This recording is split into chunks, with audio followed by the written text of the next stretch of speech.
Shalom, shalom, shalom, shalom. Shalom mes chers frères et sœurs à travers le monde. Soyez bénis, que la grâce et la paix du Seigneur soient communiquées à chacun d'entre nous. Nous aimons le Seigneur et nous souhaitons marcher dans ses voies, marcher comme lui, apprendre à l'imiter de toutes les manières que ce soit. C'est ce que nous souhaitons. Et voilà pourquoi le Seigneur m'a encore fait la grâce aujourd'hui de pouvoir être devant vous et de continuer à exhorter, à recadrer, à corriger, à reprendre, à censurer et à montrer les voies droites du Seigneur.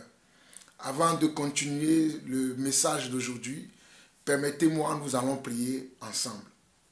Père éternel, Dieu d'amour, Dieu de grâce, Dieu de paix, Dieu de bonté, nous te bénissons encore en ce jour pour ton amour que tu déverses dans nos vies, dans nos cœurs, dans nos foyers. Père, sans toi, nous ne sommes rien et nous ne pouvons rien. Voilà pourquoi, ce matin encore, je vais te bénir, je vais te rendre grâce. Je vais te dire merci, parce que je sais que c'est par ta grâce que je tiens debout et que mes frères et sœurs à travers le monde aussi se tiennent debout. Papa, je te bénis pour chacune de nos vies. Je te bénis pour chacune, Seigneur Dieu, oh Papa, de nos foi, la foi que toi-même tu as départie à chacun d'entre nous, afin que nous soyons tout le temps avec toi et que nous combattons pour toi. Père, je m'apprête encore à partager ta parole, que ton esprit puisse me guider, me diriger, afin que tout ce que tu m'as demandé encore d'expliquer à ton église, je puisse le faire avec exactitude, sans tourner à gauche ni à droite, mais que tout se tourne vers toi et uniquement vers toi. Reçois la gloire, l'honneur et la puissance pour des siècles, au nom de Jésus-Christ, nous avons ainsi prié. Amen. Mes chers frères et sœurs, je reviens à vous aujourd'hui encore parce que vous savez que dernièrement, j'ai fait des séries d'enseignements dans lesquelles je commentais des vidéos de ces soi-disant prêtres, de ces soi-disant pasteurs de l'église catholique ou bien de l'église orthodoxe qui veulent obliger les gens aujourd'hui à pratiquer ce que eux ils pratiquent dans leurs églises. Ils veulent obliger les gens, ils veulent tromper les gens, ils veulent changer l'explication de la parole afin d'amener les gens à les suivre. Mais nous suivons la parole de Dieu, nous suivons la parole de Dieu telle que les premiers émissaires, les premiers envoyés de Dieu, les premiers disciples, les premiers chrétiens, en d'autres mots, l'ont suivi. C'est ce que nous voulons faire et c'est ce que nous faisons.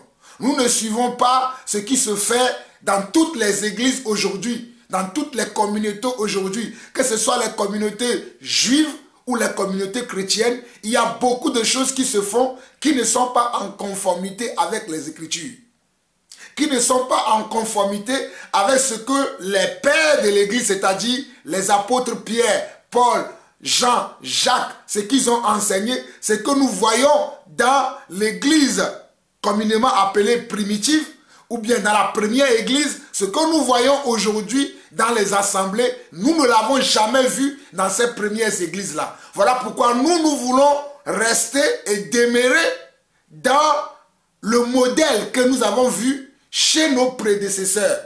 Il y a un modèle de l'église. C'est ce modèle-là que nous cherchons à adopter. Nous ne pouvons pas adopter un autre modèle, car Dieu lui-même a donné un modèle. Depuis l'ancienne alliance, lorsque Moïse devait créer le temple, devait bâtir une maison de Dieu, Dieu lui a montré un modèle. Dieu lui a montré un modèle et Dieu lui a dit, fais comme le modèle dont je t'ai montré. C'est ce que Dieu a dit à Moïse. Hier, j'ai reçu un appel d'un frère. Et le frère se posait la question que pourquoi je dis dans mon enseignement ou bien dans le partage que je fais, et d'ailleurs dans certains autres enseignements qu'il a suivis de moi, pourquoi je disais que Jésus-Christ est le rocher, pourquoi je disais que Jésus-Christ est le serpent des reins, ou bien le serpent que Moïse a élevé dans le désert. Le frère se posait la question là, il me demandait pourquoi je dis cela. Et je lui ai expliqué. Et en lui expliquant, je me suis rendu compte que beaucoup d'autres personnes peuvent être dans la même disposition de cœur, mais qui ne me posent pas la question. Et le Seigneur a mis dans mon cœur que je revienne encore une énième fois sur ces explications en partant de la vidéo de ce soi-disant prêtre de l'église orthodoxe qui déchiquette la parole au lieu de dire ce que la parole dit exactement, au lieu d'enseigner ce que la parole enseigne exactement. Nous savons que le rocher qui a donné de l'eau au peuple d'Israël lorsqu'il était dans le désert, c'était Jésus-Christ. Nous savons également que le serpent d'airain que Moïse a élevé dans le désert, c'était Jésus-Christ. Nous savons également que le bâton de Moïse, c'est Jésus-Christ. Nous savons également que le bâton de Moïse qui s'est transformé en un serpent. Et ce serpent a avalé tous les serpents des magiciens de Pharaon. Nous savons également que c'est Jésus-Christ. Je le répète encore. Nous le savons également. Parce que les Écritures nous le démontrent. Alors, pour continuer, je vais vous faire écouter le message. Vous l'avez déjà écouté, mais aujourd'hui, je vais aller posément afin d'expliquer à nos jeunes frères, à ceux qui n'ont pas encore la maturité spirituelle comme nous, mais qui sont en train de grandir. Je bénis Dieu pour tous ces frères que Dieu est en train de faire grandir.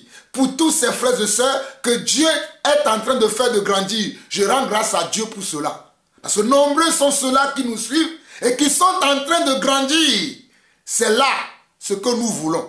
C'est là ce que nous voulons. Nous voulons que tout le monde grandisse. Nous voulons que tout le monde parvienne à la connaissance de la vérité. Nous voulons que tout le monde parvienne à la sagesse de Dieu. Nous voulons que tout le monde parvienne à l'intelligence de Dieu. Permettez-moi, je n'avais pas prévu de lire ce message, mais j'entends dans mon cœur, lis-leur ce verset afin qu'ils comprennent le travail que tu fais. Parce que certains le comprennent déjà, d'autres ne le comprennent pas. Dans Éphésiens chapitre 4,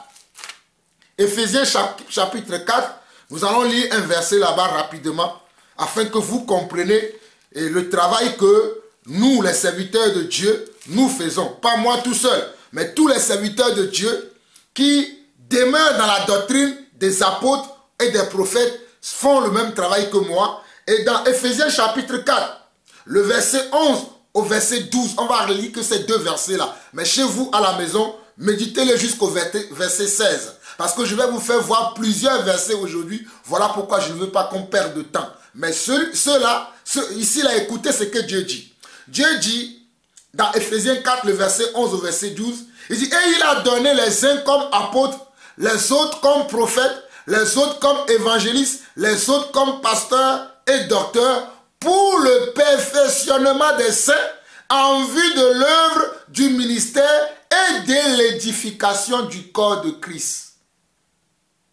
Vous avez entendu? Et il a donné, qui a donné? Jésus-Christ a donné à l'Église les uns comme apôtres, comme moi. Moi, j'ai reçu un ministère d'apôtre. Les autres comme prophètes. Il y a d'autres personnes dans l'Église qui ont reçu le ministère de prophète. Les autres comme évangélistes. Il y a d'autres qui ont reçu le ministère d'évangéliste. Les autres comme pasteurs. Il y a d'autres qui ont reçu le ministère de pasteur et d'autres comme docteurs, c'est-à-dire enseignants. Docteur veut dire enseignant. Pour le perfectionnement des saints. Pour que vous les saints là, ou bien pour que nous les saints, nous soyons perfectionnés. Que nous ne restons pas dans l'imperfection, mais que nous soyons perfectionnés. Que tout ce qui est de la saleté, de l'impureté, tout ce qui est encore de l'injustice en nous, que le Seigneur puisse l'enlever au travers des enseignements que les 5 ministères vont déployer dans l'Église. Et si vous voyez bien dans ce verset que je vous ai cité, le mot prêtre n'apparaît pas. Le mot vicaire n'apparaît pas. Le mot Monseigneur n'apparaît pas. Le mot pape n'apparaît pas. Vous avez vu? Le verset que je vous ai cité là, c'est dans la Bible. Hein? Et ce genre d'églises que vous suivez aujourd'hui, les églises comme les églises catholiques, les églises orthodoxes, ils n'ont pas ce genre de choses. Regardez.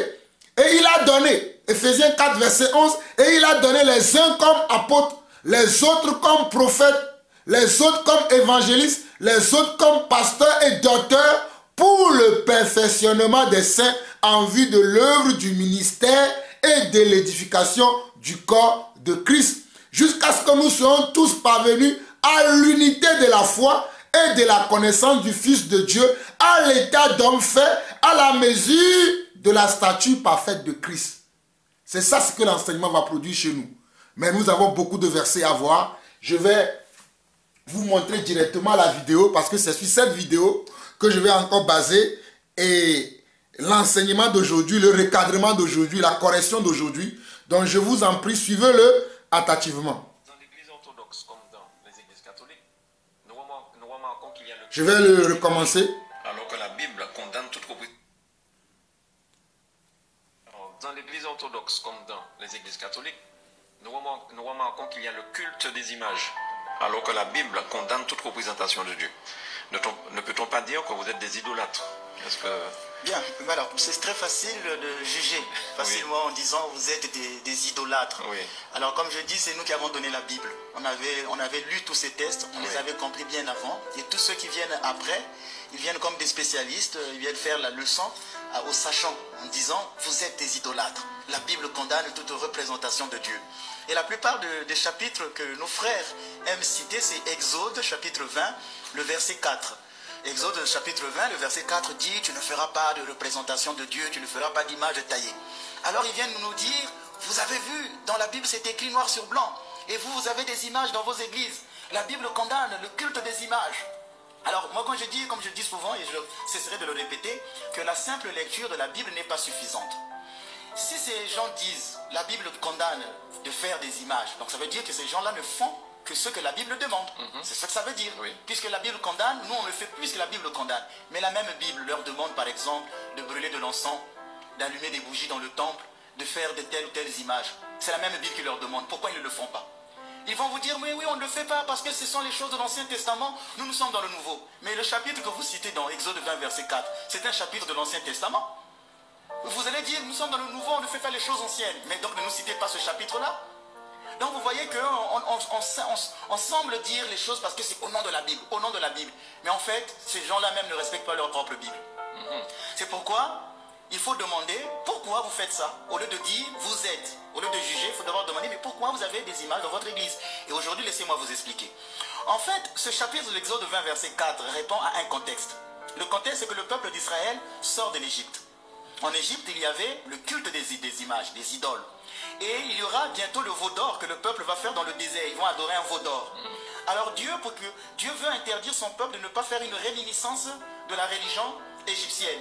S'il leur laisse faire, ils vont tomber dans cette idolâtrie des Égyptiens. Qu'est-ce que vous appelez réminiscence? C'est-à-dire repartir dans la religion des Égyptiens. Par exemple, chez les Égyptiens, le soleil était considéré comme un dieu. Ils adoraient le soleil. Mais déjà, Dieu leur montre que le soleil, ce n'est qu'une créature. C'est pourquoi dans Genèse, on dit Dieu fit les luminaires. C'est une grande révélation pour les Juifs de comprendre qu'en fait, le soleil n'est pas Dieu. On ne peut pas être adoré, ce n'est qu'une créature. Ce que les Égyptiens ne savaient pas. Donc il y a là une pédagogie de Dieu. Dieu veut leur montrer que si vous faites ces images-là, vous allez tomber dans l'idolâtrie des Égyptiens. Et ce commandement s'inscrit dans un contexte, il dit, tu aimeras le Seigneur ton Dieu de tout ton cœur. Donc en fait, lorsqu'une personne n'aime pas Dieu, quelqu'un aime sa voiture, aime sa femme, aime son argent plus que Dieu, là nous sommes dans l'idolâtrie. Ce n'est pas une image de Jésus-Christ en tant que tel qui m'emmène vers l'idolâtrie, mais c'est tout ce qui n'est pas Dieu. Parce que même dans la même Bible, vous verrez que Dieu va autoriser plus tard le culte des images. C'est Exode 20, verset 4 qui dit « Tu ne feras pas d'idole ». Mais dans Exode 25, le verset 17, Dieu demande au peuple de fabriquer des statues pour le temple. Dans le temple d'Israël, il y avait des statues, comme les chérubins qui étaient brodés. Il y avait l'arche d'alliance, ce sont des objets. Ces objets-là étaient vénérés, encensés. Il y avait des statues dans le culte. Par exemple, dans Nombre chapitre 21, quand le peuple est mordu par le serpent d'airain, Dieu leur demande de fabriquer une statue et quiconque regardera le serpent d'airain sera sauvé. Dieu pouvait parler, lui qui est esprit, pour que le peuple soit guéri des morsures du serpent. Il leur demande de regarder le serpent d'airain. Et plus tard, Jésus dira que c'était un signe de lui. Donc vous voyez qu'il y a une pédagogie de Dieu. Ici, il l'interdit. De l'autre côté, il va dire que vous pouvez faire des images, ainsi de suite. Donc le culte des images existe bien et bien chez les Juifs eux-mêmes. Ils en avaient. Donc ce n'est pas en brandissant un chapitre dont on n'a pas compris le contexte. Ici, le contexte était autre. Maintenant, il y aura ce qu'on appelle la pédagogie de Dieu. Dieu qui parle à Israël est un Dieu transcendant. C'est un Dieu qui est esprit. qu'on ne peut pas effectivement représenter. On ne peut pas donner une image de Dieu. Plus tard, le Christ va s'incarner. Et le Verbe s'est fait chair. Et Dieu est devenu homme. Dieu est devenu visible. On peut le voir. On peut le toucher. Ce qui veut dire qu'il peut être maintenant représenté. Donc celui que nous représentons dans nos images, dans nos icônes, ce n'est pas Dieu le Père. Parce que lui n'a pas pris de nature humaine. On ne peut pas faire une image effectivement de Dieu le Père. Parce qu'il n'a pas pris une nature humaine. Nous n'avons pas des images du Saint-Esprit. Bien qu'il y ait des symboles de l'Esprit Saint, l'eau, le feu, mais la personne de l'Esprit Saint ne s'est pas incarnée. Donc ni le Père, ni le Saint-Esprit ne s'est pas incarné. J'ai bien dit, je n'ai pas dit qu'ils ne se sont pas incarnés. Parce que dans la Trinité, il faut toujours utiliser le singulier. Les gens penseront que j'ai fait une faute française. Que ni le Père, ni le Fils ne s'est pas incarné. Ni le Père, ni le Saint-Esprit ne s'est pas incarné. Donc on ne peut pas représenter ni le Père, ni le Fils. Mais le Christ, lui, peut être représenté parce qu'il s'est incarné. C'est pourquoi, d'un point de vue théologique, nous disons que c'est l'incarnation qui fonde les images, qui fonde les icônes. C'est parce que Dieu s'est fait chair qu'il peut être représenté. C'est pourquoi dans nos églises, nous avons des images du Christ. Et ces images-là nous ramènent toujours vers la personne de Dieu. Ce sont des objets qui nous permettent de prier. Ce sont des objets qui nous renvoient vers Dieu. C'est comme on dit, d'un point de vue pratique, le signifié et le signifiant ont la même valeur. Quand vous êtes sur une route, que vous conduisez, si vous voyez un panneau qui vous dit attention école, vous n'allez pas dire que ce panneau n'est pas important, ce qui est important c'est l'école. Donc le signifié et le signifiant ont la même importance. Ce panneau vous renvoie à une réalité. Donc l'image nous renvoie à une personne. Ce n'est pas parce que ce n'est pas important. La photo de votre père, elle est importante. Aujourd'hui, si quelqu'un prend la photo de votre papa et la brûle, pourtant il n'a pas brûlé en tant que tel votre père. Il a brûlé que la photo. Vous direz, ben, faites comme cela. Vous allez voir que vous allez vous mettre en colère. De même pour la photo de votre maman. Donc il y a une dimension comme si cette chose signifiait la personne elle-même. C'est pourquoi le signifié renvoie au signifiant et le signifiant renvoie au signifié. Donc il ne faut pas dire, ce n'est qu'une image. L'image du Christ est relative au Christ. Ça nous renvoie à la personne même. C'est pourquoi les pères, comme Saint Jean Damascène dit, celui qui vénère une icône ne vénère pas une icône, mais vénère la personne qui est peinte dans l'icône. Donc ce n'est pas le bois, la couleur que nous vénérons, mais ce qu'elle représente. C'est la même chose pour le drapeau, par exemple le drapeau français. Pourquoi dans certains pays, lorsqu'on veut revendiquer, on veut être contre un pays, on brûle le drapeau du pays? Pourtant, on aurait dit on a brûlé le drapeau, mais est-ce que vous avez été brûlé en tant que Français? Est-ce que le chef de l'État, les ministères ont été brûlés? Non, pourtant. Mais pourtant, ce geste est grave. Donc, cette chose, ce drapeau nous renvoie à une chose. Et c'est pourquoi nous, dans les églises, nous vénérons les icônes. On ne peut pas parler en tant que tel vraiment de culte des images, parce que le culte est rendu à Dieu, mais au moyen de l'image. Ok. Vous avez suivi tout ce que ce prêtre a dit. Permettez-moi, j'ai fait exprès de ne pas le couper, de le laisser aller jusqu'au bout. Et moi, je vais maintenant commencer à expliquer ce qu'il a pu dire dans toute cette vidéo-là. Je vais l'expliquer de A jusqu'à Z. Et sachez que j'avais fait déjà une première partie de cette vidéo où j'interrompais ce qu'il disait et je commentais en même temps. Mais dans celui-là, j'ai fait exprès de ne pas l'interrompre, mais je vais vous expliquer pas à pas ce qu'il a dit. La première des choses qu'il a dit qui est fausse et que je veux que vous sachiez, il a dit que c'est eux, les catholiques, qui ont donné la Bible aux croyants. Non, la Bible vient de Dieu. La parole de Dieu vient de Dieu. C'est Dieu qui a inspiré tous ses serviteurs qu'il a choisis dans l'ancienne alliance et dans la nouvelle alliance d'écrire ce que Dieu a pu faire au travers d'eux afin que cela soit un récit pour nous qui sommes parvenus dans ces temps-là à pouvoir voir ce que Dieu a fait dans le passé et ce que Dieu compte faire dans l'avenir. Donc c'est Dieu qui a écrit la parole de Dieu. C'est Dieu qui l'a écrit, mais il a utilisé bien évidemment ses serviteurs. Et les personnes qui ont écrit la Bible, ce sont des personnes qui sont de nationalité juive. Ce sont les Juifs d'Israël qui ont écrit la Bible. Donc, eux, les catholiques, eux, nous aussi, nous sommes tombés sur la Bible après l'écriture des premiers croyants qui sont les Juifs. Donc, ce n'est pas eux, ce n'est pas le catholicisme qui est à l'origine de la Bible. Non, ça c'est faux, c'est absolument faux. La Bible vient de l'Israël. Je crois que ça c'est bien compris déjà. Allons dans Jérémie chapitre 1, parce que le travail que je vais faire, Jérémie l'a fait, le prophète Jérémie l'a fait. Donc allons dans Jérémie chapitre 1, vous allez trouver Jérémie après Ésaïe.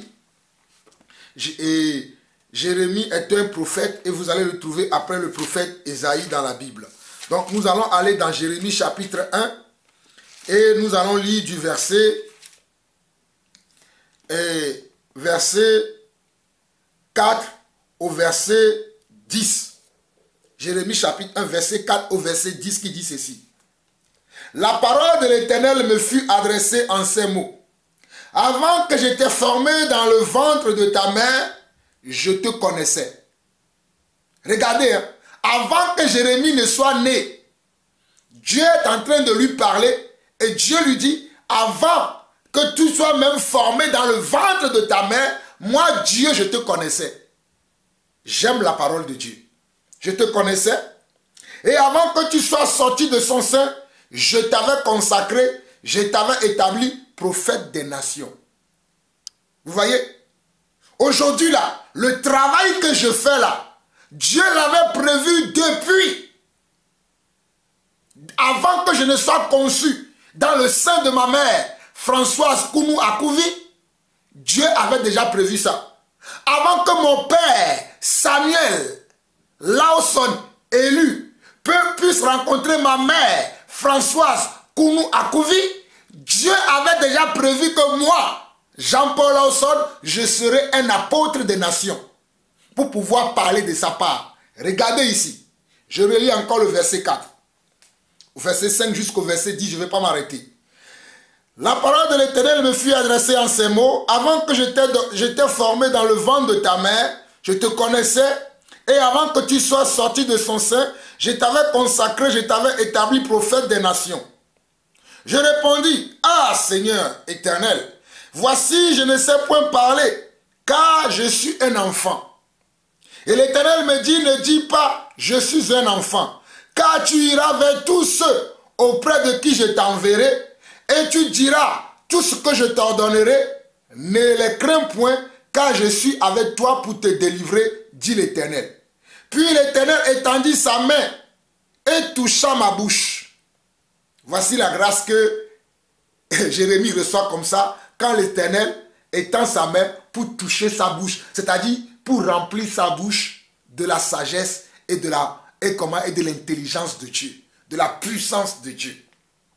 Verset 9 au verset 10 où nous allons nous arrêter, il dit, puis l'Éternel étendit sa main et toucha ma bouche. Et l'Éternel me dit, voici, je mets mes paroles dans ta bouche. Voici, je mets comment? Mes paroles dans ta bouche. Regarde, je t'établis aujourd'hui sur les nations et sur les royaumes pour que tu arraches et que tu abattes, pour que tu ruines et que tu détruises, pour que tu bâtisses et que tu plantes. L'Éternel a mis sa main sur la bouche de Jérémie pour faire de lui un prophète des nations. Et le rôle que Jérémie va avoir, c'est ce rôle-là qu'on nous dit dans le Bible aujourd'hui sur les nations. Sur toutes les nations qui existaient à cette époque-là, Dieu avait établi Jérémie prophète sur ces nations-là. Et sur les royaumes qui existaient également, pour que tu arraches et que tu abattes, pour que tu ruines et que tu détruises, pour que tu baptises et que tu plantes. Donc Jérémie avait le rôle d'aller abattre tous les mensonges qui existaient dans les royaumes. Jérémie avait la mission d'aller comment?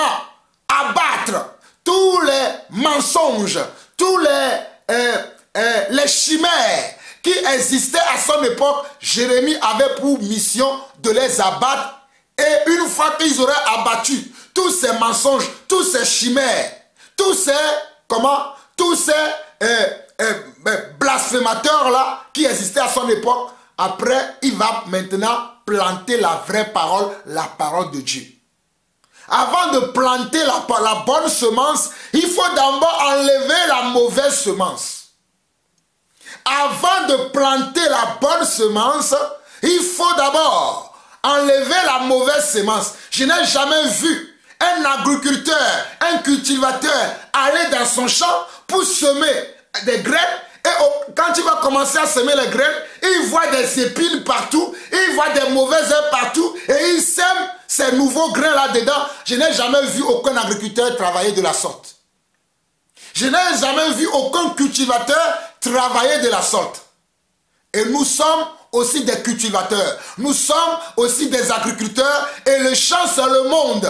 Le champ, c'est l'église. Nous devons arracher dans l'église les mauvaises herbes. Nous devons arracher dans l'église comment? Les mauvaises herbes. Et les mauvaises herbes, ce sont les mauvaises paroles. Ce sont les faux enseignements que certaines églises enseignent, ou bien que certains prêtres, certains pasteurs, certains apôtres, certains prophètes, certains évangélistes enseignent. Nous devons les arracher et planter là maintenant la bonne parole, celle que Dieu lui-même a voulu que ça soit planté dans la vie des gens.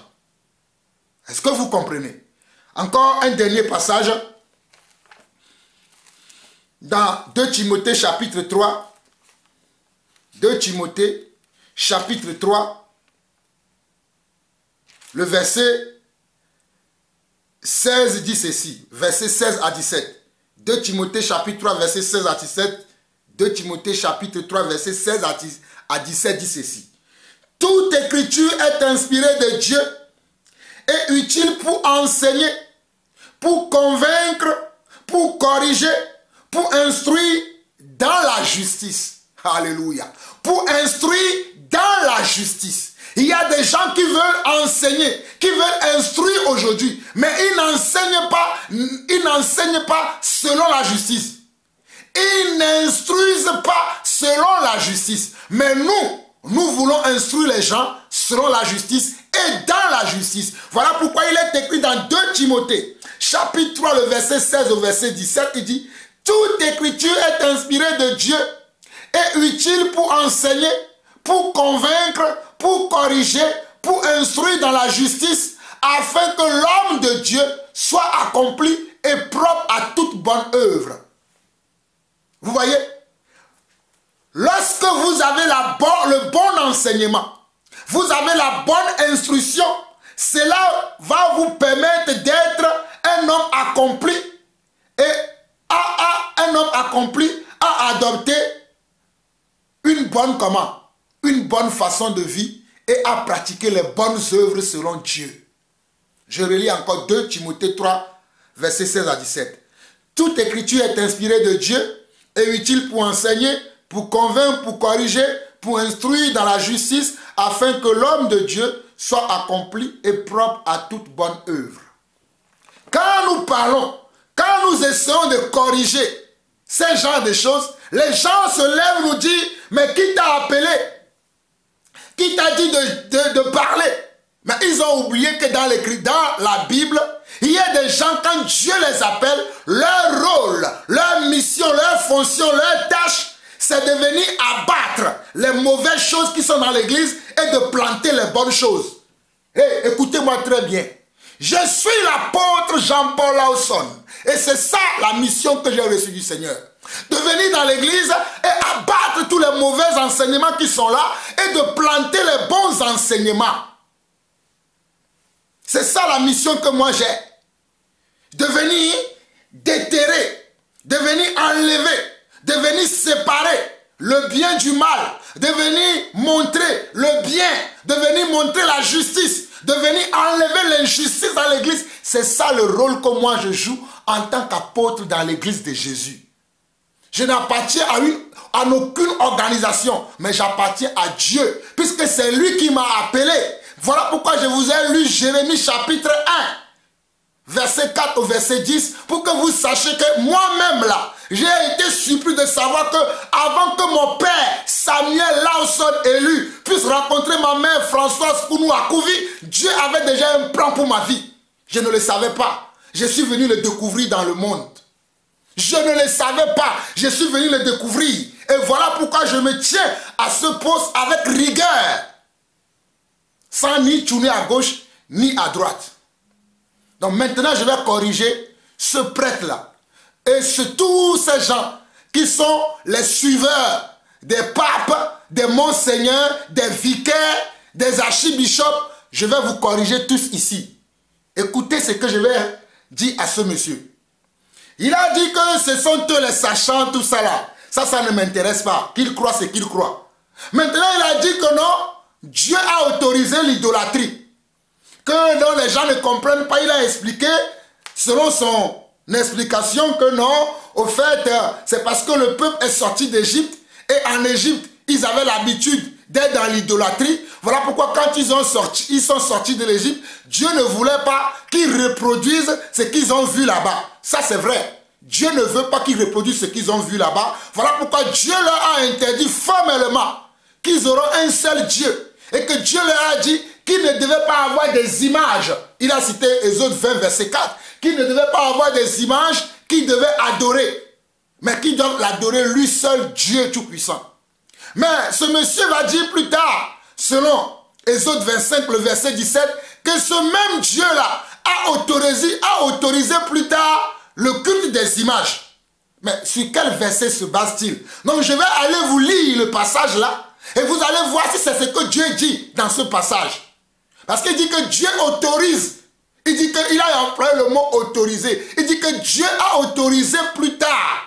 Ce même Dieu qui a dit dans Exode 20, le verset 4, qu'il ne devait pas avoir d'autres dieux. Il dit que ce même Dieu-là a autorisé plus tard dans Exode 25 le culte des images. Mais peut-être nous n'avons pas bien lu le passage, nous aussi. Mais je vais lire avec vous pour que vous puissiez voir si c'est ce que Dieu dit. C'est ainsi que nous allons commencer. Exode 20. On va commencer par Exode 25. Exode. Bon, on va voir Exode 20, verset 4 rapidement.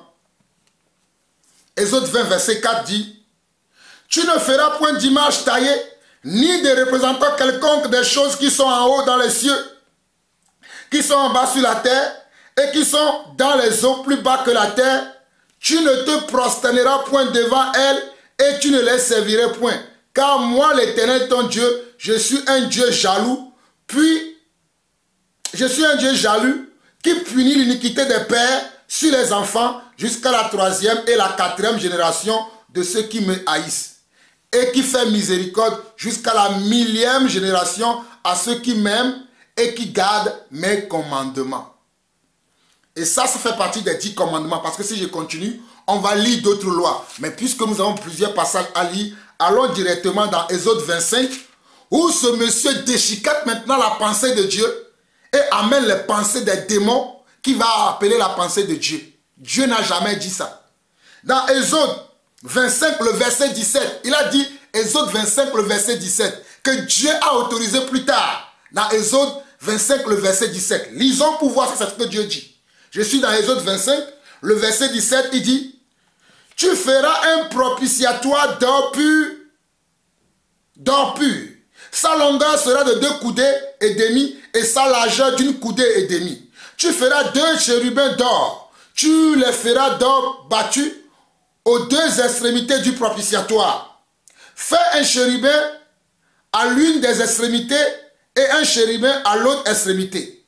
Vous ferez les chérubins sortant du propitiatoire à ces 2 extrémités. Les chérubins étendront les ailes par-dessus, couvrant de leurs ailes le propitiatoire et se faisant face l'un à l'autre. Les chérubins auront la face tournée vers le propitiatoire. Tu mettras le propitiatoire sur l'arche et tu mettras dans l'arche le témoignage que je te donnerai.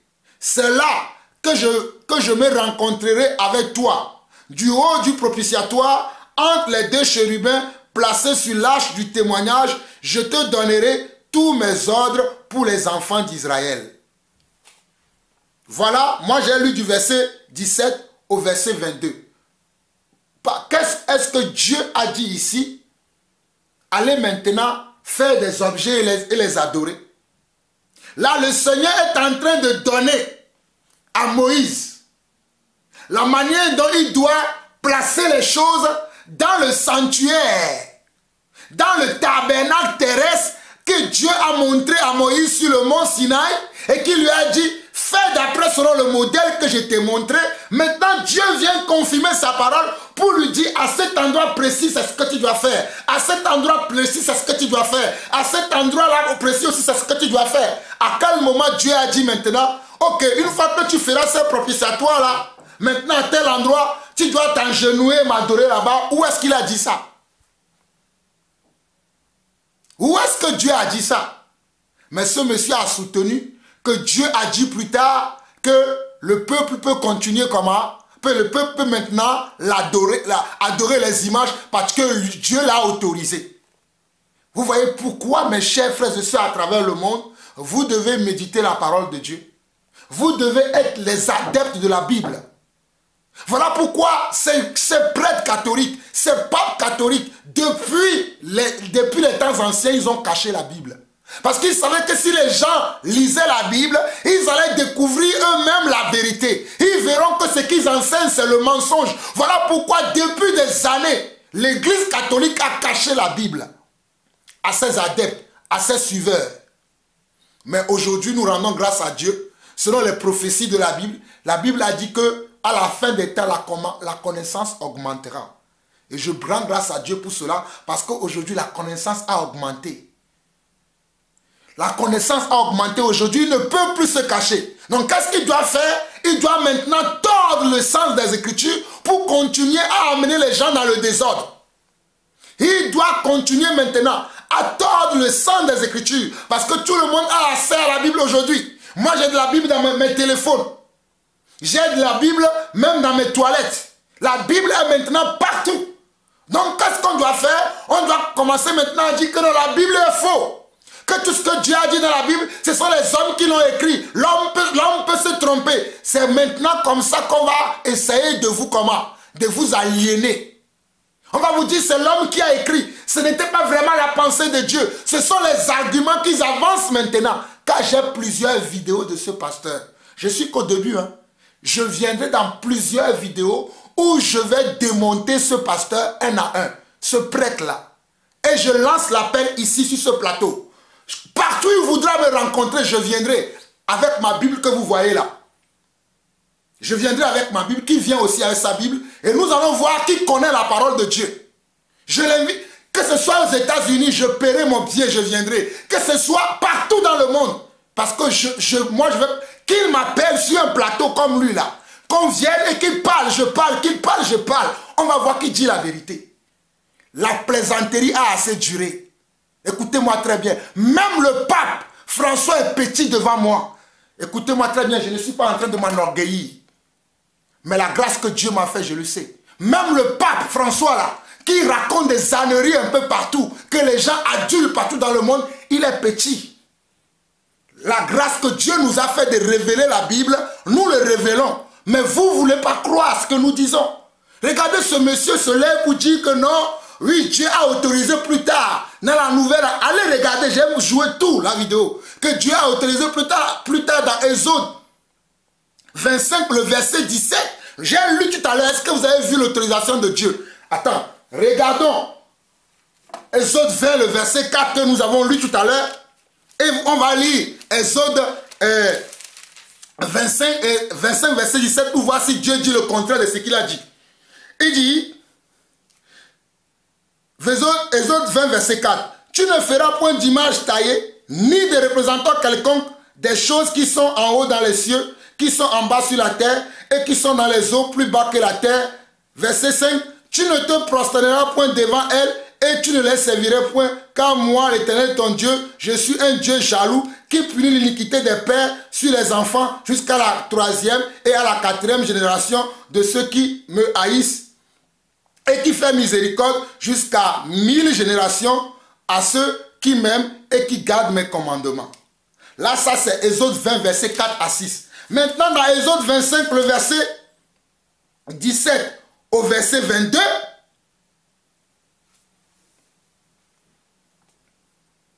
je peux même commencer à lire à partir du verset 9 pour que vous puissiez comprendre. Parce que ce monsieur a déchiqueté la parole. Moi, je connais la parole. Dans ce chapitre de la Bible de Exode 25, Dieu est en train de parler de comment Moïse devait placer les ustensiles.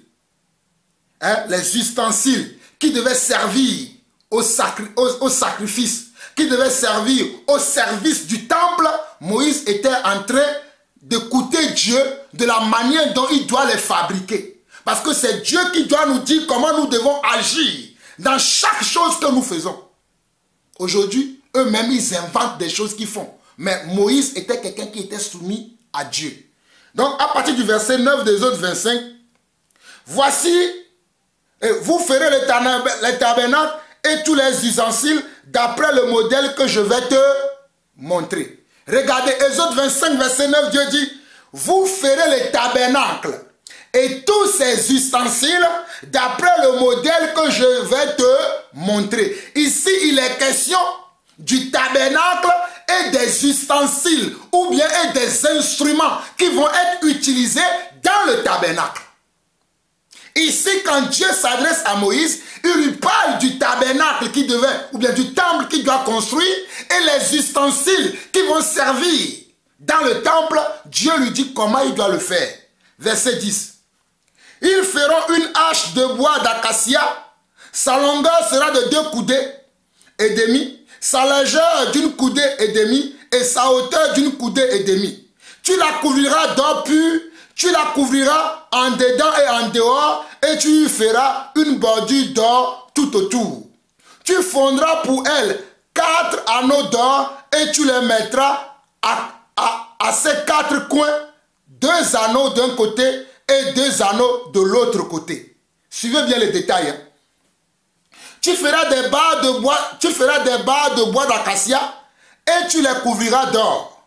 Tu passeras les barres dans les anneaux sur les côtés de l'arche pour qu'elles servent à porter l'arche. Waouh! Dieu est un architecte parfait. J'aime le Seigneur, l'architecte parfait.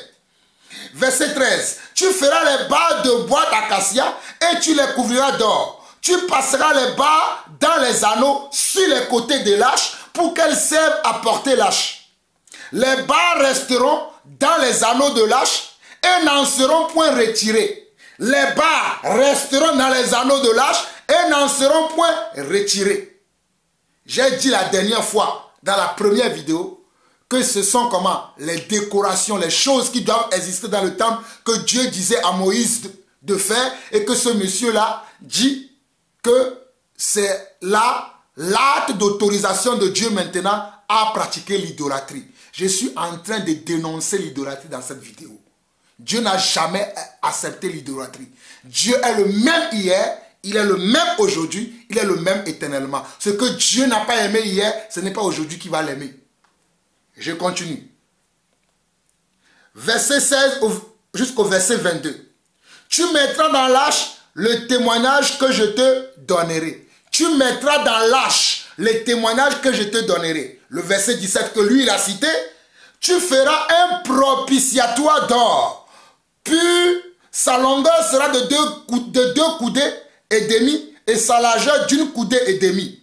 Tu feras 2 chérubins d'or. Tu les feras d'or battu aux 2 extrémités du propitiatoire. Fais un chérubin à l'une des extrémités et un chérubin à l'autre extrémité. Vous ferez les chérubins sortant du propitiatoire à ces 2 extrémités. Les chérubins étendront les ailes par-dessus, couvrant de leurs ailes le propitiatoire et se faisant face l'un à l'autre. Les chérubins auront la face tournée vers le propitiatoire. Tu mettras le propitiatoire sur l'arche et tu mettras dans l'arche le témoignage que je te donnerai. Verset 22. C'est là que je me rencontrerai avec toi. Du haut du propitiatoire, entre les 2 chérubins placés sur l'arche du témoignage, je te donnerai tous mes ordres pour les enfants d'Israël. Alors, tout ce que nous venons de lire là, c'était des choses physiques que Moïse devait faire dans le tabernacle. Et toutes ces instructions-là que Dieu vient de donner à Moïse, à quel moment Dieu a dit à Moïse, maintenant, il faut adorer ces choses. À quel moment il a dit ça? Voyez-vous comment on peut vous tromper si vous ne connaissez pas la parole?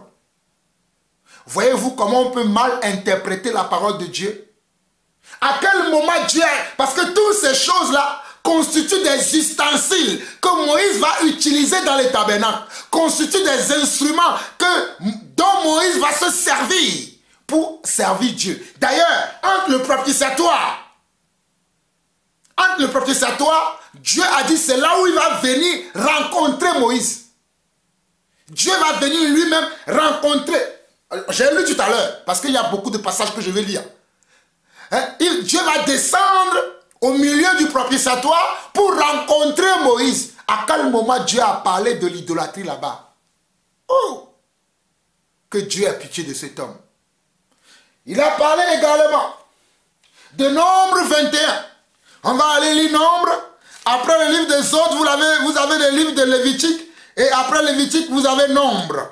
Nous allons aller voir Nombre 21. Et nous allons voir ce qui s'est passé dans le livre de Nombre. Nous suivons le Seigneur à la lettre. Il a dit que nous prétendons que nous faisons absolument tout ce que la Bible dit. Oui, je l'affirme ici, je le confirme ici, je l'atteste ici. Et je persiste et je signe que nous faisons ce que la Bible dit. Nous n'inventons pas. Nous faisons ce que la Bible dit. Dans Nombre, l'histoire qu'il a citée se trouve dans Nombre 21, le verset 4 au verset 9. Je vais vous le lire et interpréter ce qui s'est passé ici. On nous dit, il partit de la montagne de Hor par le chemin de la mer Rouge pour contourner le pays d'Édom. Le peuple s'impatienta en route et parla contre Dieu et contre Moïse. Le peuple parla d'abord contre Dieu et contre son serviteur Moïse. Pourquoi nous avez-vous fait monter hors d'Égypte pour que nous mourions dans le désert, car écoutez de cette misérable nourriture? Alors l'Éternel envoya contre le peuple des serpents brûlants. Il mordit le peuple et il mourut beaucoup de gens en Israël. Le peuple vint à Moïse et dit, nous avons péché car nous avons parlé contre l'Éternel et contre toi. Prie l'Éternel afin qu'il éloigne de nous ces serpents. Vous suivez l'histoire? Afin qu'il éloigne de nous ces serpents. Moïse pria pour le peuple. L'Éternel dit à Moïse. L'Éternel dit à Moïse. L'Éternel dit à Moïse. Qui vous a dit de faire des reliques de Saint Antoine de Padoue, de faire des reliques de Sainte Immaculée de Concession, de Saint Joseph de ceci, de Saint... qui vous a dit ça? Ici, c'est Dieu qui a dit à Moïse. L'Éternel dit à Moïse. L'Éternel vous a dit-il cela, ce que vous faites dans vos assemblées? Bande d'incrédules, bande de rapaces, bande de vipères. Votre père, c'est le serpent. Votre père n'est pas Jésus-Christ. Je continue. L'Éternel dit à Moïse, fais-toi un serpent brûlant et place-le sur une perche. Quiconque aura été mordu et le regardera, conservera la vie. Moïse fit un serpent d'airain et le plaça sur une perche. Et quiconque avait été mordu par un serpent et regardait le serpent d'airain, conservait la vie.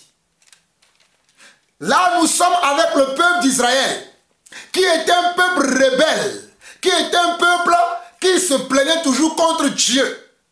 Là, le peuple est sorti de l'Égypte pour aller à Canaan, la terre promise que Dieu leur a donnée. Ils sont sur le chemin. Et pendant ce parcours-là, ils avaient quelques difficultés. Ils avaient quelques problèmes. Comme nous aujourd'hui, chrétiens, nous aujourd'hui, enfants de Dieu, pendant que nous attendons le retour du Seigneur, pendant que nous attendons l'avènement du Seigneur, nous subissons quelques injustices sur la terre. Nous subissons des injustices sur la terre. Nous subissons des menaces. Nous subissons des injures. Nous subissons du mépris. Nous subissons du découragement. Mais cela ne va pas nous faire nous révolter contre Dieu. Moi, je ne me révolte pas contre Dieu. Tout ce que Dieu fait dans ma vie, cela m'amène à comment? À me concentrer sur lui et à concentrer comment? Mon regard sur lui. Parce qu'il est en train de m'amener quelque part. Dieu ne fait jamais fausse route. Dieu ne fait jamais fausse route. Donc eux, pendant qu'ils avaient des petits bobos dans le désert, ils ont commencé à dire, oh, nous étions bien en Égypte. Moïse, toi et ton Dieu là, c'est toi qui nous as amenés ici et nous souffrons ici. Regarde, même il y a des serpents. Dieu a été comment? Dieu a été touché et a dit, ah, ce peuple-là se rebelle contre moi. Alors Moïse, fais ceci. Dieu a ordonné à Moïse de faire. Nous avons vu que Dieu a dit, l'Éternel dit à Moïse, qui vous a dit Nous nous basons sur ça. Qui vous a dit à vous de faire? Il n'y a pas la preuve. Nous avons notre preuve de ce que nous faisons. Où sont vos preuves? Bande de vipères. Ce que vous devez faire, c'est ce que la Bible dit. Vous ne devez pas vous-même inventer des choses et l'attribuer à Dieu, que c'est Dieu qui vous a dit. Vous ne comprenez pas. Mais je vais continuer. Moi seul. Vous pouvez vous rassembler vous tous les catholiques du monde, contre moi tout seul. Je vous assure que vous partirez par 7 chemins différents. Regardez-moi. Je suis l'apôtre Jean-Paul Laosson. Vous pouvez venir par des milliers, mais vous partirez par 7 chemins différents. Car la sagesse qui est ici, là, ce n'est pas la même sagesse que vous avez. J'ai la sagesse de Dieu en moi. Et c'est Dieu qui a dit à Moïse, et ici, c'était comment on dit, c'était à une époque précise, c'était à un événement précis. Après, est-ce que Moïse a continué à adorer le serpent? Après que cet événement soit achevé dans le désert, est-ce que Moïse a continué à garder le serpent d'arrêt et à l'adorer? That is the question. Après que cet événement, cette épreuve douloureuse que le peuple subissait dans le désert, est-ce que Moïse a gardé le serpent là-bas pour que les gens continuent à l'adorer? Alors vous nous racontez quoi aujourd'hui? Vous nous racontez quoi? Et pour le frère qui m'a posé la question hier, pour me dire que tu as dit que le serpent derrière, c'est Jésus, c'est Jésus lui-même qui l'a dit. Alléluia, nous pouvons aller lire Jean chapitre 13, Jean chapitre 3, le verset. On peut lire Jean 3, rapidement, Jean 3, ça c'est Jésus lui-même qui l'a dit. Jean 3, le verset 13 à 15. Jean 3, verset 13 à 15 dit ceci. Jean 3, verset 13 à 15 dit ceci. Personne n'est monté au ciel, si ce n'est celui qui est descendu du ciel, le Fils de l'homme qui est dans le ciel. Waouh, cette phrase-là aussi, il faut l'expliquer. Personne n'est monté au ciel, si ce n'est celui qui est descendu du ciel, le Fils de l'homme qui est dans le ciel. Voilà encore un mensonge que vous les catholiques vous enseignez, que Marie est montée au ciel, alors que Marie est dans la tombe attendant la résurrection. Comme Pierre attend la résurrection, comme Paul attend la résurrection, comme Étienne attend la résurrection, Marie aussi est en train d'attendre dans la tombe. Là, elle attend la résurrection. Mais vous fêtez l'Assomption, la montée de Marie aux cieux. Dans quel passage biblique vous pouvez nous montrer ça? Quel passage biblique le démontre? Voilà pourquoi Jésus dit ici, et nous croyons à ce que Jésus a dit. Nous n'inventons pas, nous prenons pour acquis les paroles de Jésus-Christ. Et nous nous focalisons sur les paroles de Jésus-Christ, nous les gardons et nous les pratiquons. Ici, il est écrit, personne n'est monté au ciel, nous sommes dans Jean 3, le verset 13, personne n'est monté au ciel si ce n'est celui qui est descendu. Alors nous comprenons que quand Jésus est monté au ciel, c'est parce que c'est lui qui est descendu encore du ciel. Parce que Jésus dit, personne d'autre n'est monté au ciel sans lui. Personne d'autre n'est monté au ciel à part lui. Voilà pourquoi il dit, personne n'est monté au ciel si ce n'est celui qui est descendu du ciel, le Fils de l'homme qui est dans le ciel. Et verset 14, voilà là où Jésus confirme que le serpent derrière, c'était lui, dit. Et comme Moïse éleva le serpent dans le désert, il faut de même que le Fils de l'homme soit élevé, afin que quiconque croit en lui ait la vie éternelle. Et comme Moïse éleva le serpent sur un bois dans le désert, alléluia, il faut que le Fils de l'homme, Yeshua Mashiach aussi, soit élevé sur un bois, ou bien sur un poteau, sur la montagne de Golgotha, pour que tous ceux qui croiraient en lui puissent avoir la vie éternelle. Voilà pourquoi je peux dire, avec certitude que le serpent d'airain, c'était Yeshua le Messie. Alléluia. Oh, Shaïkarabahaya. Le serpent d'airain, c'était Yeshua le Messie. Car Jésus-Christ a dit, comme, alléluia, Moïse a élevé le serpent d'airain, parce que le serpent d'airain, c'était comment? La transfiguration de Yeshua le Messie.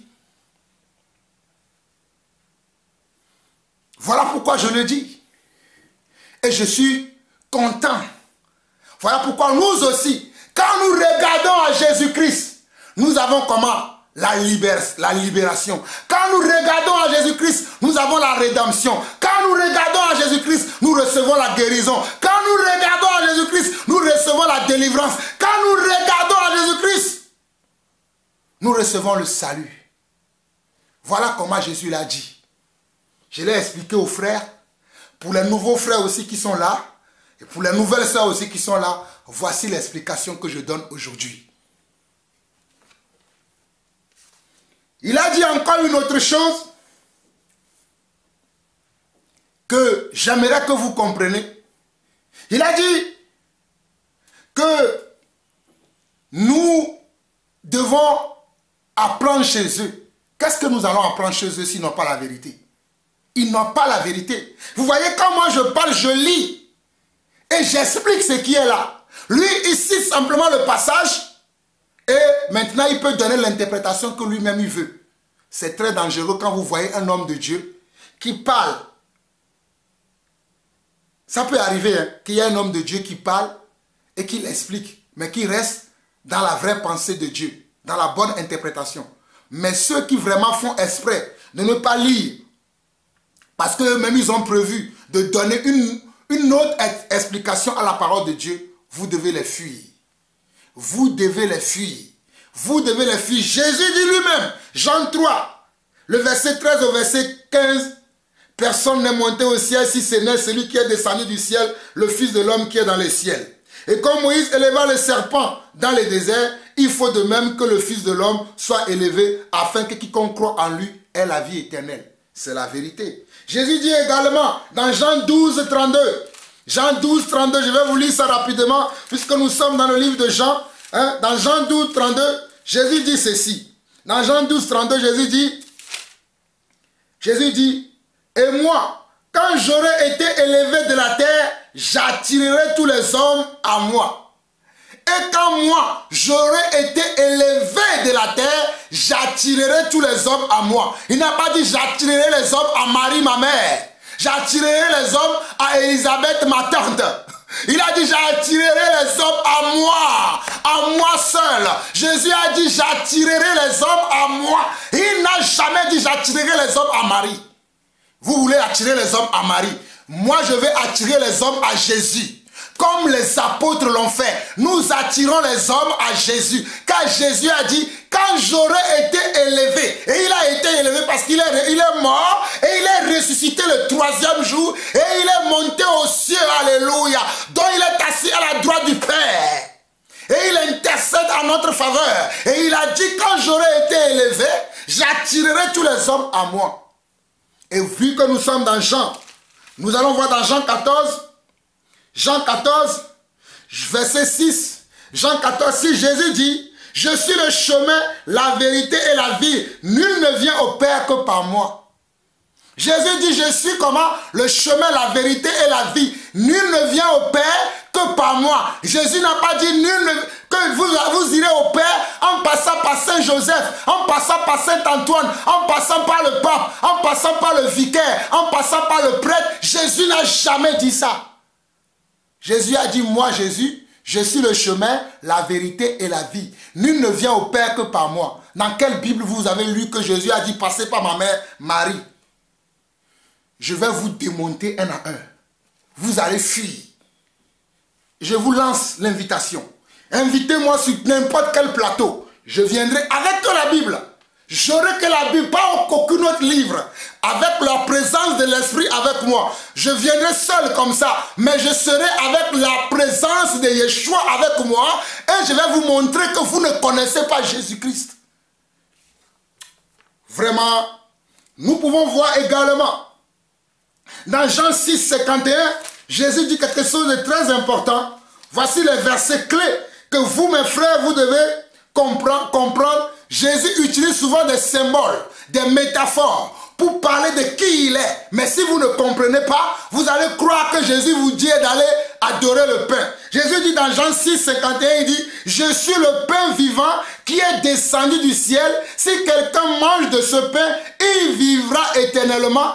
Et le pain que je donnerai, c'est ma chair que je donnerai pour la vie du monde. » Regardez, Jean 6, 51, Jésus dit « Je suis le pain vivant qui est descendu du ciel. Si quelqu'un mange de ce pain, il vivra éternellement. Et le pain que je donnerai, c'est ma chair que je donnerai pour la vie du monde. » Pour la vie du monde.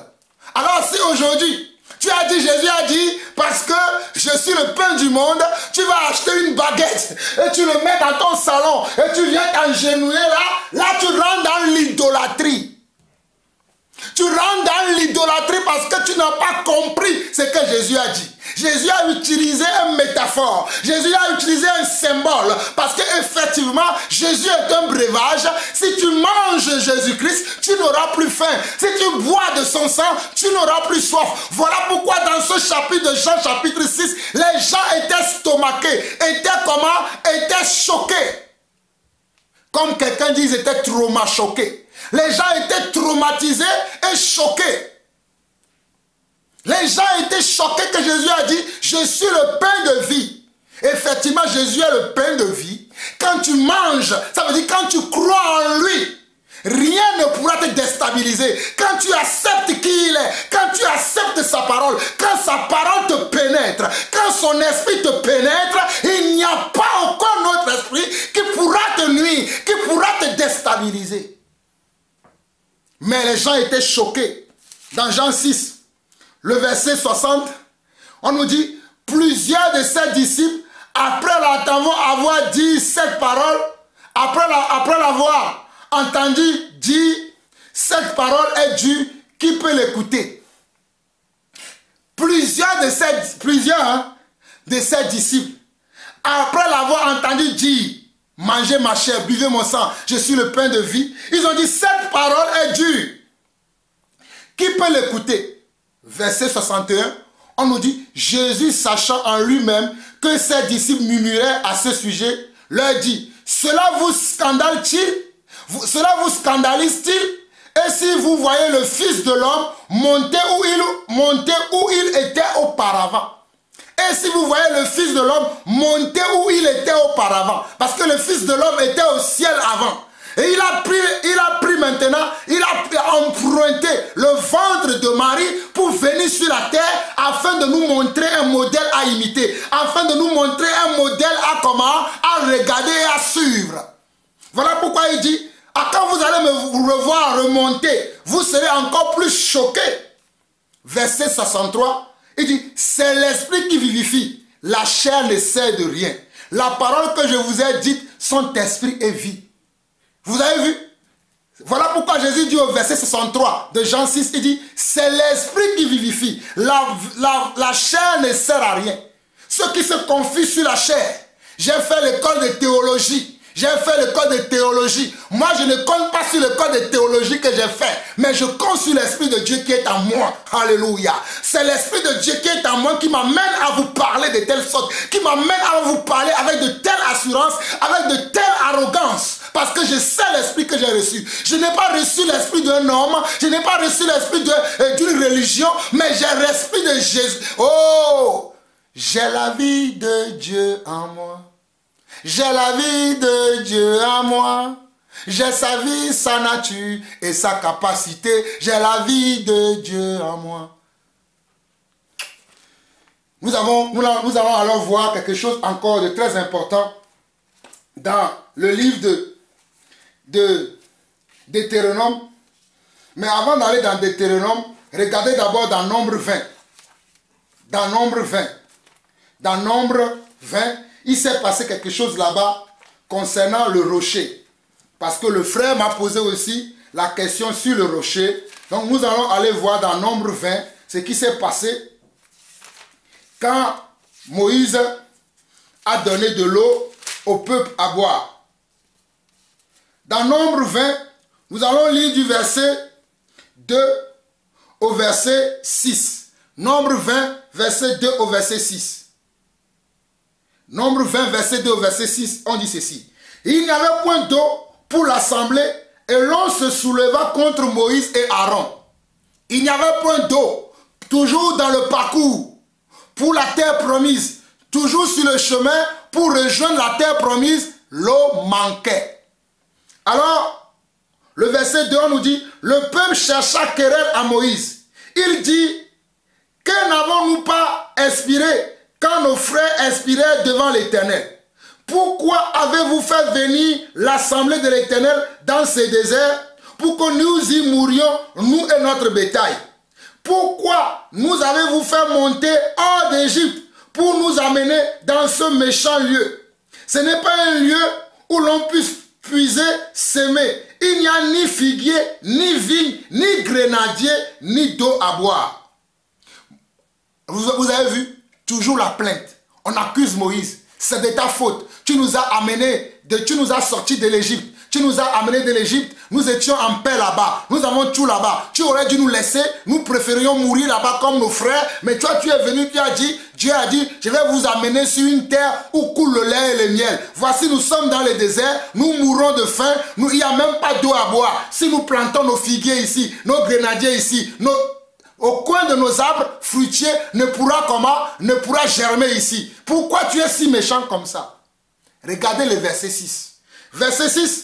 Moïse et Aaron s'éloignèrent de l'assemblée pour aller à l'entrée de la tente d'assignation. Ils vont chercher la face du Seigneur. Ils tombèrent sur leur visage et la gloire de l'Éternel leur apparut. Cela veut dire qu'ils ont commencé à prier. Quand on dit Moïse et Aaron s'éloignèrent de l'assemblée, ils s'éloignaient d'eux. Les gens qui étaient là à critiquer, ils s'éloignent. Ils s'écartent pour avoir une intimité avec Dieu, pour parler avec Dieu, pour recevoir de la parole au niveau de Dieu, pour recevoir la parole chez Dieu. Ils tombaient sur leur visage et la gloire de l'Éternel leur apparut.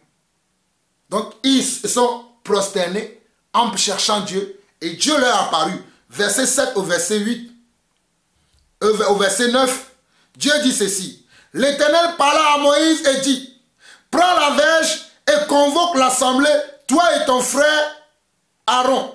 Vous parlerez en leur présence au rocher et ils donneront ses eaux. Regardez, vous parlerez comment? Au rocher et le rocher donnera ses eaux. Tu feras sortir pour eux de l'eau du rocher et tu abreuveras l'assemblée de leur bétail. Vous avez entendu? C'est Dieu encore. Moïse en face d'une difficulté, en face d'une épreuve, il n'est pas allé chercher un marabout. Il est parti chercher celui qui lui a dit, moi je t'envoie pour aller libérer mon peuple. Il est parti voir celui-là. Vous les chrétiens, que lorsque vous avez des problèmes aujourd'hui là, au lieu d'aller parler avec Dieu, vous allez voir les marabouts, vous allez voir les sorciers, parler à Dieu. Dieu a dit, invoque-moi, je te répondrai. Demande-moi, je te donnerai. Frappe à ma porte, je t'ouvrirai. Cessez d'aller voir les vendeurs d'illusions et croyez en votre Dieu. Il est le même hier, aujourd'hui et éternellement. Donc Moïse est allé se plaindre devant Dieu pour dire, voici ce que ton peuple me dit. Agis maintenant. Et Dieu va lui répondre dans Exode 20, le verset 7 au verset 8. Il dit, l'Éternel parla à Moïse et dit, prends la verge et convoque l'assemblée, toi et ton frère Aaron. Vous parlerez en leur présence au rocher et il en donnera ses eaux. Tu feras sortir pour eux de l'eau au rocher et tu abreuveras l'assemblée de leur bétail. Moïse prit la verge qui était devant l'Éternel comme l'Éternel lui avait ordonné. Moïse et Aaron convoquèrent l'assemblée en face du rocher et Moïse leur dit, écoutez donc, rebelles. Moïse était exaspéré de leurs actions. C'est le peuple qui a poussé Moïse à pécher. Il dit, rebelles, est-ce de ce rocher que nous vous ferons sortir de l'eau? Puis Moïse leva la main et frappa 2 fois le rocher avec sa verge. Il sortit de l'eau en abondance, l'assemblée but et le bétail aussi. Moïse va être puni plus tard parce que selon le verset 8, Dieu lui a dit de parler au rocher. Mais lui, il a frappé parce qu'il était exaspéré par la... Quelqu'un qui subit des pressions, fais attention à ce que tu diras, fais attention à ce que tu feras. Sinon tu tomberas dans le péché. Moïse est tombé dans le péché à cause de cela. Mais bon, là je voulais montrer que le rocher, c'est Dieu qui a dit ça. Maintenant, comment j'ai pu savoir que ce rocher-là, c'était Christ? Il y a plusieurs versets dans la Bible qui le disent. Allons voir d'abord Deutéronome 32. Deutéronome 32, rapidement. Deutéronome 32. Deutéronome 32, rapidement. Deutéronome 32, nous allons lire du verset 15 au verset 21. On peut déjà lire, voir le verset 4 de Deutéronome 32 qui dit ceci. Deutéronome 32, verset 4 qui dit: il est le rocher. Bon, on peut lire à partir du verset 3 de Deutéronome 32. Car je proclamerai le nom de l'Éternel. Rendez gloire à notre Dieu. Il est le rocher. Ses œuvres sont parfaites, car toutes ses voies sont justes. Donc notre Dieu, c'est un rocher aussi, alléluia. Notre Dieu peut prendre la forme d'un rocher pour te nourrir d'eau si tu as besoin d'eau. Notre Dieu, je dis bien, notre Dieu, le Dieu d'Abraham, d'Isaac et de Jacob, peut prendre la forme d'un rocher si tu as soif afin de te donner de l'eau. C'est un rocher. Et le verset 15 au verset 21, regardez ce que Dieu dit encore. Israël est devenu gras et il a réjamé. Tu es devenu gras, épais et replet. Et il a abandonné Dieu, son créateur. Il a méprisé le rocher de son salut. Ils ont excité sa jalousie par des dieux étrangers. Ils l'ont irrité par des abominations. Monsieur le prêtre, Dieu n'a jamais accepté l'idolâtrie. Il le dit lui-même ici. Par la bouche de son serviteur encore, Moïse. Parce que après Nombre, il y avait Deutéronome. Tu vois qui a dit que Dieu a autorisé comment? L'idolâtrie. Pourquoi Dieu se fâche contre son peuple dans ce passage? Pourquoi Dieu est irrité contre son peuple dans ce passage? Parce qu'ils ont commencé à adorer d'autres dieux. Lis Deutéronome 6, Deutéronome 7, tu verras. Ils ont commencé à faire d'autres choses parce que Dieu leur avait interdit cela. Je continue. Nous sommes au verset 16. Nous allons lire du verset 16 au verset 21. Ils ont excité sa jalousie par des dieux étrangers. Ils l'ont irrité par des abominations. Ils ont sacrifié à des idoles qui ne sont pas Dieu. Ils ont sacrifié comment? À des idoles qui ne sont pas Dieu. Dieu n'aime pas l'idolâtrie. On ne va pas aller se sacrifier à d'autres choses qui n'ont rien à voir avec notre Dieu.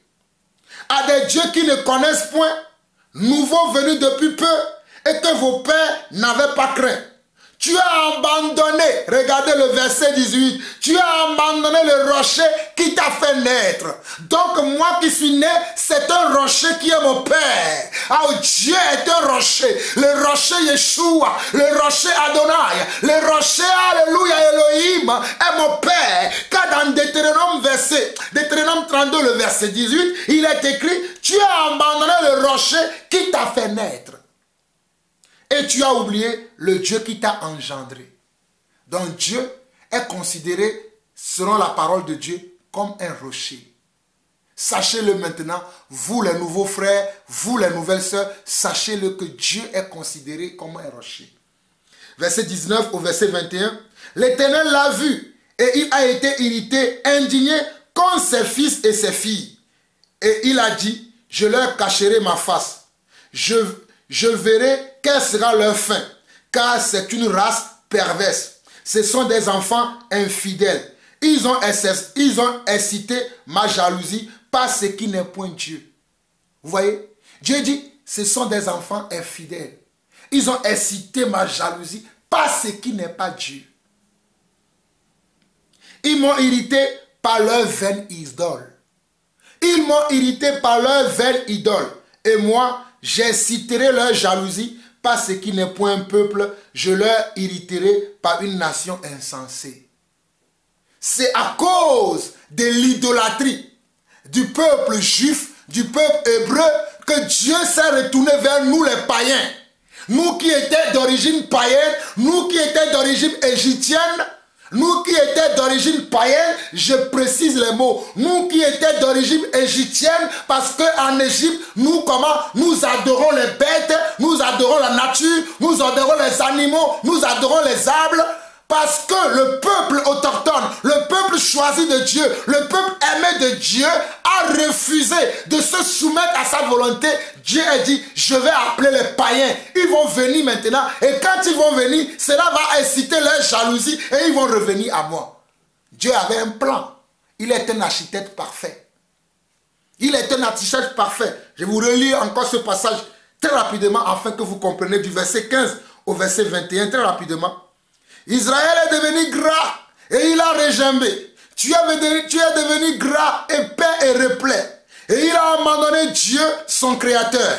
Il a méprisé les rochers de son salut. Ils ont excité sa jalousie par des dieux étrangers. Ils l'ont irrité par des abominations. Ils ont sacrifié à des idoles qui ne sont pas des dieux, à des dieux qui ne connaissent point, nouveaux venus depuis peu, et que vos pères n'avaient pas craint. Tu as abandonné le rocher qui t'a fait naître, et tu as oublié le Dieu qui t'a engendré. L'Éternel l'a vu, et il a été irrité, indigné contre ses fils et ses filles. Et il a dit, je leur cacherai ma face, je verrai quelle sera leur fin. Car c'est une race perverse, ce sont des enfants infidèles. Ils ont excité ma jalousie par ce qui n'est point Dieu. Ils m'ont irrité par leur vaine idole, et moi j'exciterai leur jalousie par ce qui n'est point peuple. Je les irriterai par une nation insensée. Je les hériterai par une nation insensée. C'est là où moi qui étais une personne insensée, je suis rentré dans l'alliance que Dieu a fait ici. Et dans le psaume 18, le verset 2, vous allez voir aussi, il y a plusieurs passages. Hein. Il y a plusieurs passages qui parlent du rocher. Mais je ne peux pas tous les citer, sinon l'enseignement fera peut-être 10 heures de temps. Mais je vais également citer le passage de Psaume 18, le verset 2. Et après, nous allons lire 1 Corinthiens chapitre 10. Et nous allons nous arrêter pour cette fois-ci. Donc, Psaume 18, le verset 2. Le Psaume 18, le verset 2. David dit encore quelque chose de très puissant dans ce psaume pour nous faire remarquer que Dieu est un rocher. Voilà pourquoi dans le Psaume 18, le verset 2, David dit, Psaume 18, verset 2 et 3, David dit, je t'aime, ô Éternel, ma force. Éternel, mon rocher, ma forteresse, mon libérateur, mon Dieu, mon rocher, où je trouve un abri, mon bouclier, la force qui me sauve, ma haute retraite. Et vous voyez, notre Dieu est également un rocher. Alléluia. Pour mon frère Géo qui m'a posé la question, voilà la réponse pour toi, mon frère. Nous en avons longuement discuté hier, mais voici encore David qui s'exclame dans Psaume 18, le verset 2 à verset, et au verset 3, il y en a plusieurs, mais comme j'ai d'autres choses à dire et je ne veux pas aller au-delà de 1h30, je vais parler de ce verset, après je vais finir dans 1 Corinthiens chapitre 10 qui dit, dans Psaume 18, verset 2 et 3, David dit, je t'aime, ô Éternel, ma force. L'Éternel, mon rocher, ma forteresse, mon libérateur, mon Dieu, mon rocher, où je trouve un abri. Mon rocher, où je trouve un abri. Le rocher, non seulement il peut donner de l'eau, mais il peut aussi te cacher. Souvenez-vous de David. David s'est souvent caché dans les rochers. Lorsqu'il fuyait la haine de Saül, il allait se cacher dans les rochers. Même je crois, Élie aussi s'est souvent caché dans les rochers. Alléluia. Il continue, mon bouclier, la force qui me sauve, ma haute retraite. Vous avez compris, donc on va dans 1 Corinthiens 10, où nous allons nous arrêter aujourd'hui. 1 Corinthiens chapitre 10. 1 Corinthiens chapitre 10, où Dieu révèle par la bouche de Paul également que le rocher qui a servi de l'eau au peuple dans le désert, que ce rocher-là, c'était Christ. Le rocher qui a nourri le peuple dans le désert, ce rocher était Christ. Donc dans 1 Corinthiens chapitre 10, nous allons lire du verset 1 au verset 13, au verset 15. Du verset 1 au verset 15, rapidement. Frère, regardez comment Paul commence. J'aime l'apôtre Paul. Frère, je ne veux pas que vous ignoriez que nos pères ont tous tous été sous la nuée, qu'ils ont tous passé au travers de la mer, qu'ils ont tous été baptisés en Moïse, dans la nuée et dans la mer, qu'ils ont tous mangé le même aliment spirituel et qu'ils ont tous bu le même breuvage spirituel, car ils buvaient à un rocher spirituel qui les suivait et ce rocher était Christ. Tu as entendu? Et ce rocher était Christ. Verset 4 encore. Verset 3 à 4. Qu'ils ont tous mangé le même aliment spirituel. La manne qui descendait du ciel. La manne, hein? La caille qui descendait du ciel. C'est un aliment spirituel. Et qu'ils ont tous bu le même breuvage spirituel. Le rocher auquel Moïse devait parler. Je vous ai montré ça dans Deutéronome chapitre 20, le verset 7 au 8. Mais dans l'action, Moïse a pris son bâton pour le frapper. Ce n'est pas ce que Dieu lui avait dit. Mais il était exaspéré par le peuple. Verset 4, ils ont tous bu le même breuvage spirituel, car ils buvaient à un rocher spirituel qui les suivait, et ce rocher était Christ.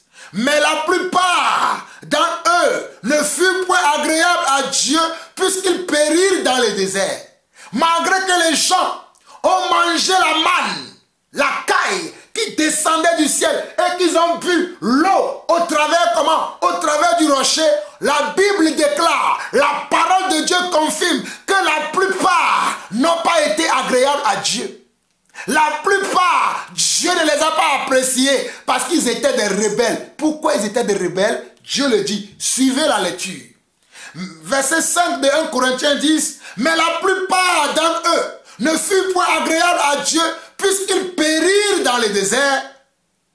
Or, ces choses sont arrivées pour nous servir d'exemple.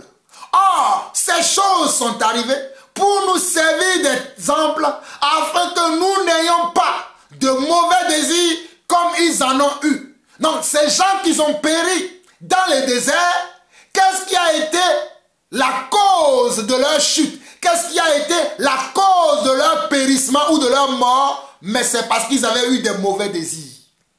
C'est parce qu'ils ont voulu adorer la nature au lieu d'adorer le Créateur. Au lieu d'adorer le Créateur, ils ont commencé à adorer la créature. Je n'adorerai jamais. Écoutez-moi très bien. Je suis l'apôtre Jean-Paul Lawson. Je n'adorerai jamais la créature. Même si je dois perdre ma vie, je perdrai ma vie dignement. Sans adorer la créature. Verset 7. Ne devenez point idolâtres comme quelques-uns d'entre eux.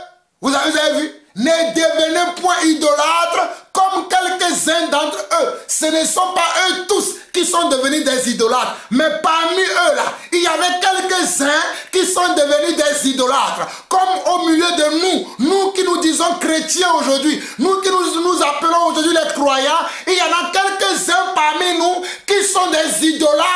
Et les idolâtres n'ont pas leur place dans le royaume des cieux. Les idolâtres ne verront pas le Seigneur. Oh, toi qui es idolâtre. Oui, si tu aimes ta voiture plus que Dieu, c'est aussi une forme d'idolâtrie. Ça, le prêtre aussi l'a dit, je le confirme. Si tu aimes ta femme, tes enfants, tes biens plus que Dieu, c'est aussi une forme d'idolâtrie. Mais également, si tu t'agenouilles devant les images, devant les reliques un peu partout, ça aussi, c'est de l'idolâtrie et tu ne verras pas le Seigneur. Verset 7. Ne devenez point idolâtres comme quelques-uns d'entre eux, selon qu'il est écrit. Le peuple s'assit pour manger et boire, puis ils se levèrent pour se divertir. Ne nous livrons point à la débauche, comme quelques-uns d'entre eux s'y livraient, de sorte qu'il en tombait 23 000 en un seul jour. Ne tentons point le Seigneur, comme le tentèrent quelques-uns d'entre eux qui périrent par les serpents. Vous avez vu? Même les serpents qui les mordaient dans le désert, c'est parce qu'ils ont tenté le Seigneur. C'est parce qu'ils ont désobéi à Dieu. C'est parce qu'ils ont fait le contraire des ordonnances, des prescriptions, des commandements de Dieu. Alors quand on fait le contraire des prescriptions, des ordonnances, des commandements de Dieu, il y a une punition. La punition vous attend. Sinon, repentez-vous. Je vous le dis, répentez-vous. Nous continuons. Ne murmurez point, comme murmuraient quelques-uns d'entre eux qui périrent par l'exterminateur. Quand ils murmuraient, ah nous devions rester en Égypte, mais Moïse, toi et ton Dieu là, nous étions bien là-bas. Pourquoi tu es venu nous chercher? Regarde, aujourd'hui il n'y a même pas d'eau. Nous ne pouvons même pas planter nos arbres fruitiers. Nous souffrons ici. Tu aurais pu nous... C'est ça les murmures.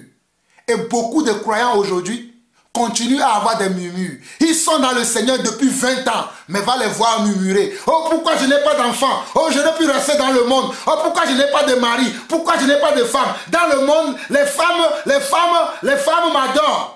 Amen. Dans le monde, les hommes courent derrière moi. Maintenant, je suis venu à l'église, personne ne me regarde. Regardez-moi, je suis tout seul. Comme j'entends souvent certaines sœurs me tenir ce genre de propos. Regardez-moi, aujourd'hui je suis tout seul. Personne ne s'intéresse à moi. Moi qui suis vraiment... Murmure, murmure, murmure. Fais attention à toi. Fais attention à ce que tu dis. Verset 11 au verset 15. Ces choses-là sont arrivées pour servir d'exemple et elles ont été écrites pour notre instruction à nous qui sommes parvenus à la fin des siècles. Regardez bien, ces choses leur sont arrivées pour servir d'exemple et elles ont été écrites pour nous, pour notre instruction à nous qui sommes parvenus à la fin des siècles. Ainsi donc que celui qui croit être debout prenne garde de ne pas tomber. Vous voyez? Ainsi donc, que celui qui croit être debout prenne garde de tomber. Moi, je crois que je suis debout. Le Seigneur m'avertit. Et il avertit également les autres frères, les autres sœurs, les autres serviteurs et servants de Dieu que nous devons prendre garde de ne pas tomber, de ne pas suivre la populace, de ne pas suivre ceux qui font le désordre, ceux qui vivent dans l'idolâtrie. Prendre garde de ne pas tomber, c'est ça.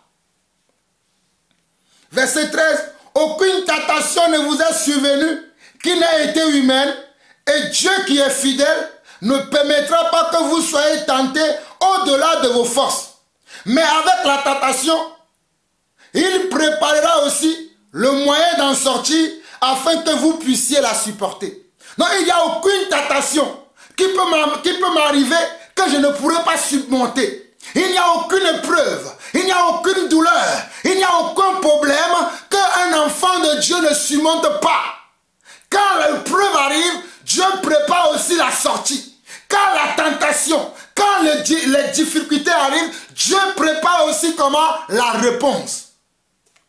Verset 14 au verset 15 où je m'arrête. C'est pourquoi mes bien-aimés, fuyez l'idolâtrie. Qu'est-ce que la Bible dit? Au verset 14, c'est pourquoi, mes bien-aimés, fuyez l'idolâtrie. L'idolâtrie est quelque chose que Dieu n'aime pas. Dieu est irrité quand il voit son peuple adorer les bêtes, adorer la nature, adorer les images au lieu d'adorer lui le Créateur. Comme ce prêtre a dit que quand ils adorent l'image, ce n'est pas l'image qu'ils adorent, ils adorent celui qui est dans l'image. Mais Dieu est esprit. Jean 4, Dieu est esprit et il faut que ceux qui l'adorent en esprit et en vérité. Dieu est esprit. Dieu est esprit et il faut que ceux qui l'adorent en esprit et en vérité. Donc tu ne peux pas adorer une image. Tu ne peux pas adorer une image quelconque de qui que ce soit sous prétexte que tu adores Dieu. Dieu est esprit. Alors verset 14 de 1 Corinthiens 10 dit: c'est pourquoi mes bien-aimés, fuyez l'idolâtrie. Verset 15, je parle comme à des hommes intelligents. Jugez vous-même de ce que je dis. Regardez ce que Paul dit. Hein? Je parle comme à des hommes intelligents. Jugez vous-même de ce que je dis. Et c'est de la même manière que moi aussi je vais finir pour vous demander de vous que vous-même vous jugez de ce que je dis. Si vous voulez continuer à suivre l'église catholique et l'église orthodoxe et tous ces faux pasteurs, suivez-les. Mais nous voulons suivre Jésus-Christ et sa parole. Père éternel, Dieu d'amour, Dieu de grâce, Dieu de paix, Dieu de bonté, Merci encore pour ce moment que tu as rendu disponible afin que nous puissions encore partager ta parole en profondeur, dans les moindres détails, pour révéler toute ta pensée quant à ce qui concerne la vérité, quant à ce qui concerne ton désapprobation de l'idolâtrie, papa. Éternel mon Dieu, moi j'ai parlé simplement comme un instrument que tu utilises, de la même manière que tu as utilisé Paul, de la même manière que tu as utilisé Moïse, de la même manière, papa, que tu utilises ta parole pour enseigner.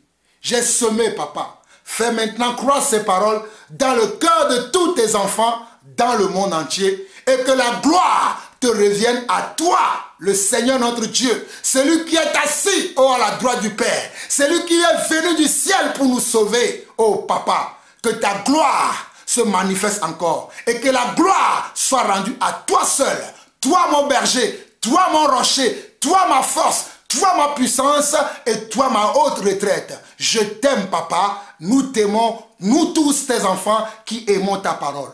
Merci Père, au nom de Yeshua, nous avons ainsi prié. Amen. Shalom, shalom et shalom.